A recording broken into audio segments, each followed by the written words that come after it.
Hi hello friends, ఈ వీడియోలో మనం తల్లికి వందనంకి ఎవరు ఎలిజిబుల్లో తెలుసుకుందాం. తల్లికి వందనం పథకం అందరికీ అయితే రాదు. క్లాస్ 1 నుంచి క్లాస్ 12 చదువుతున్న పిల్లలు తల్లులకి మాత్రమే ఈ పథకం పొందుతారు. ప్రైవేట్ స్కూల్, గవర్నమెంట్ స్కూల్ రెండింటికి వర్తిస్తుంది, కానీ కొన్ని కండిషన్స్ ఉంటాయి.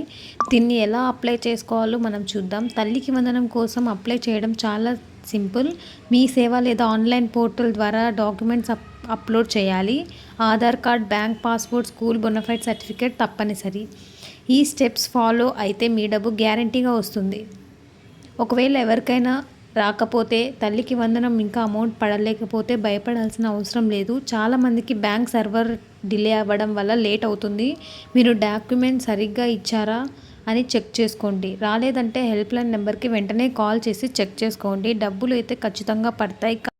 ఎలిజిబుల్ అయిన ప్రతి ఒక్కరికి తల్లికి వందనం అమౌంట్ అనేది ఖచ్చితంగా క్రెడిట్ అయితే అవుతుంది, కానీ కొంచెం టైం అయితే పడుతుంది. దీనికోసం మీరేం భయపడాల్సిన అవసరం లేదు. ఒకవేళ మీ ఎలిజిబుల్ కాదో చెక్ చేసుకోవడం కోసం వెబ్సైట్లోకి వెళ్ళి చెక్ చేసుకోవచ్చు. ఇలాంటి లేటెస్ట్ అప్డేట్స్ కోసం తెలుసుకోవడానికి మన ఛానల్ని అయితే ప్లీజ్ సబ్స్క్రైబ్ అయితే చేసుకోండి. ఒకవేళ మీకు ఏదైనా డౌట్స్ ఉంటే కామెంట్ సెక్షన్లో కామెంట్ అయితే చేయండి.